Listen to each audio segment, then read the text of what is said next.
Known at the time as the Great War, or the War to End All Wars, World War I was the first global war. Lasting 4 years, it involved 30 countries and 65 million soldiers, causing unprecedented levels of carnage and destruction. It all started in Europe during the summer of 1914, when a young Serbian nationalist assassinated an Austro-Hungarian archduke. Alliances of Europe's most powerful nations, formed over the previous decades, squared off against each other, and the conflict soon spread around the world. Along the Western Front in Europe, soldiers packed into 2,500 miles of trench lines, one soldier for every 4 inches of trench.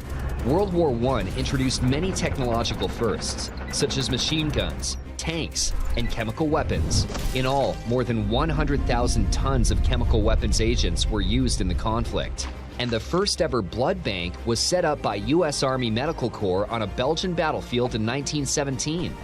But although the fighting was fierce, we bet you didn't know about a brief but memorable truce, which occurred on Christmas Eve 1914, when fighting spontaneously stopped along 2/3 of the Western Front.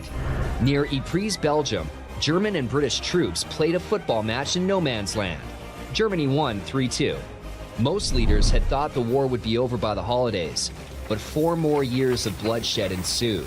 World War I finally ended at 11 a.m. of the 11th day of November 1918. All in all, some 9 million soldiers were killed, a rate of at least 6,000 a day. Some 21 million more were wounded, and at least 5 million civilians died of disease, starvation, or exposure. The deadly influenza epidemic of 1918-19 also took its toll, killing more American soldiers than died in battle. Perhaps worst of all, the war to end all wars would not fulfill that promise.